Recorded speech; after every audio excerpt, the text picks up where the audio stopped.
let's just say it's a no-brainer. If you attract the right traffic, the rest is going to be easier. So everything else I'm going to talk about after traffic gets a lot easier. Generating leads, converting them into customers, all of that is much easier if you have the right people coming to your website or calling your business or visiting your Google My Business listing, whatever it might be. If you're attracting the right traffic, you'll convert those people a lot easier into a customer. So the first thing to think about in capturing traffic is to optimize your website. Now, I'll run through a little bit about what I mean by that, because I can understand that for you, you might be thinking, what is optimized website? Well, first of all, you want to fix all the errors. I've seen people have things on their website that are links to things like Google Plus. Now, you might have that, I don't know, but Google Plus has been shut for many, many years, doesn't exist anymore, right? So if you've still got a Google Plus icon on your website because it was developed 5 years ago, that link is not going to be working anymore. And Google knows that you haven't removed it. Google knows it doesn't work anymore because Google used to own Google Plus, and you're going to get, probably penalized for that by their algorithms. So that's a typical error. Another error could be a broken link going, maybe you moved a page, maybe you deleted a page, maybe you changed something on your website and no one's checking to make sure. And typically we find when we do an audit of somebody's website, we find lots of broken links. It's very, very common. And so you've got to fix those errors. There are other things that also can affect a website's performance. And there's errors that are more technical. There's some that are things just like image sizes being too big, So you want to make sure that you get those things sorted as well. You want to make sure that your website is working really well, and not just on a computer, but on other devices as well. So mobile phones, make sure the user experience is good. Make sure that, that all the pages are loading quickly. Page speed is really, really important now. You want to make sure that, all of those things are taken care of so you can enjoy, get things working really well. And then the user experience, Google did a core update in May of 2021, so this year, and really said publicly they're focusing on user experience. So when somebody lands on your website, is it easy to navigate? Is the information easy to find, easy to read? Is there nice pictures? Is there video? Is there multimedia? A website is no longer just a stagnant electronic brochure. This is now a moving thing that should be, fun for somebody to visit and helpful as well. And of course, then you need some sort of an SEO strategy, because it's no good just fixing these things all once off. You need long-term to be able to have some sort of a strategy, whether it's content creation, somebody looking at your website on a monthly basis, things like backlinks, etc. You need to have a strategy, making sure your keywords are up to date, updating content as well. You might have content on your website that needs updating. A great thing for SEO is an FAQ page. All the questions that a prospect might ask when they're considering buying your product or service could be part of your SEO strategy. Is blogging part of your SEO strategy? Is consistent social media posting part of your SEO strategy? All of these things, you need to have a strategy if you're going to make sure that you're optimizing your website. The final thing is you want to be seen as an authority, not just to your customers, but also to the search engines. Okay, so you need to make sure your website is built in such a way that it shows people that you are the expert in your field and that you are the authority, but also Google needs to know that. And we'll talk a little bit about how that happens shortly. But essentially, the better your website is, or the better your content is, the more people that will be linking to that content, and that creates an authority in a search engine's eyes. Okay, so very important to do. So that's optimizing your website. Now, that was very brief. Of course, there's a lot that goes into it. But that sort of gives you an idea of some of the things that you should be thinking about. The second part of capturing relevant traffic is then getting the right social media engagement. Now, I don't know how you're going with your social media, but I can tell you that most people I meet, they set up a social media account and then they're very inconsistent in how they go about posting on there. They're not sure what to post on there. They feel like they're not getting value from posting on there.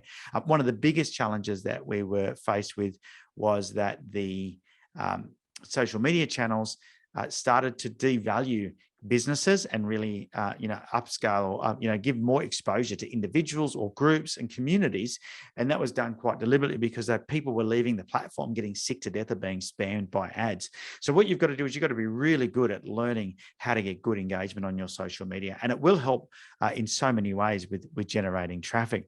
So first of all is creating content that gets people to interact and share.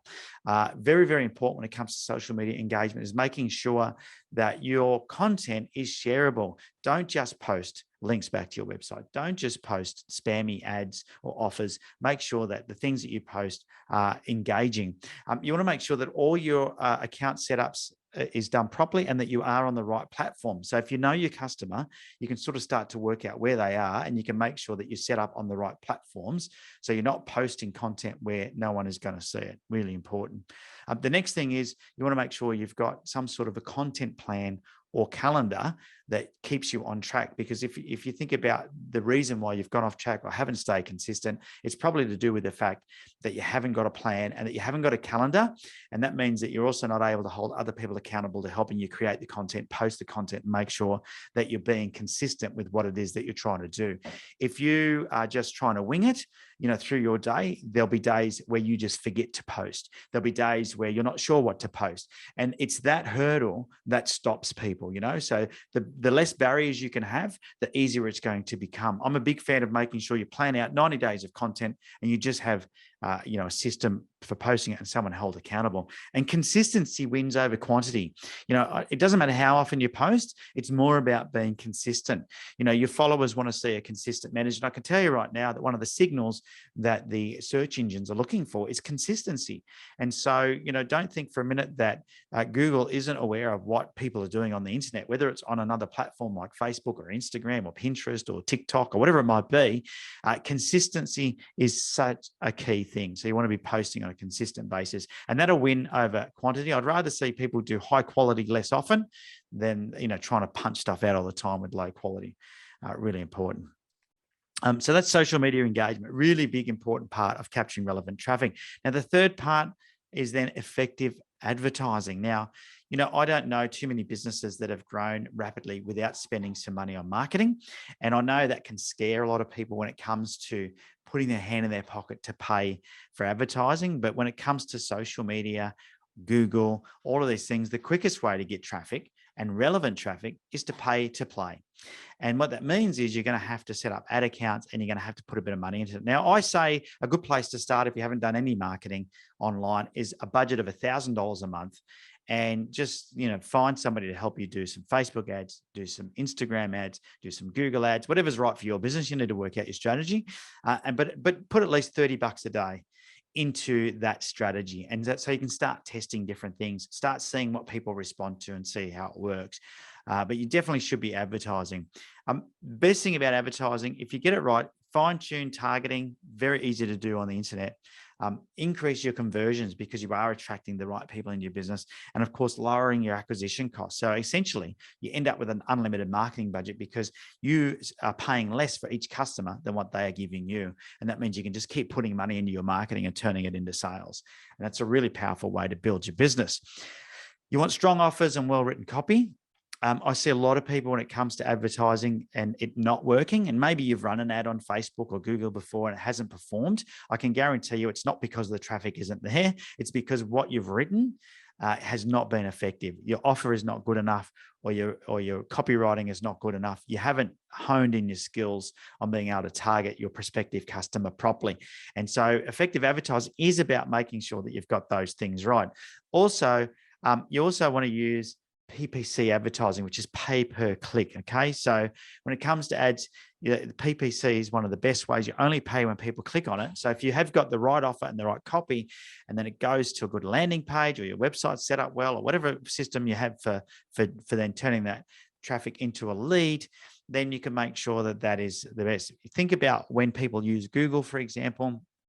And Google is used quite often when people are looking for a solution. And they might say how to do something, or they might say plumber near me. And that's the traffic that you want to get. Now, if you can't get on the first page of Google for those search terms, you can by paying for it. Okay, pay per click. Now, pay per click is a bidding strategy with a lot of the platforms. The higher you bid per click for that keyword, the more likely you're going to get on the first page, or you're going to get in front of people. Same with Facebook. Facebook, is a pay per click, or you can have a pay per impression or per 1,000 impressions. PCM is what they call it. So you can then decide which way is going to work for you in the best possible way. But definitely, you must employ a pay per click strategy in your business if you want to attract the right traffic to your website. And as I said before, with a positive return on investment, you can, you're on a highway. You just keep going forward at a maximum speed. You've got an unlimited marketing budget. If you work out how to generate leads, and this is what I did on Facebook, I started off, I think maybe I was paying $30 something a lead. We're down to $3 something a lead, right? So, we've reduced our acquisition costs down to 10% of what it was 5 years ago. So by working on continually improving the copy, improving our offers, improving our targeting, understanding our market, we've been able to reduce our acquisition costs, which means that we get 10 times as many leads for the same amount of advertising spend. Okay. Now, all of those things, if you get that right and you control this traffic, capture the right traffic, you'll gain control of that traffic.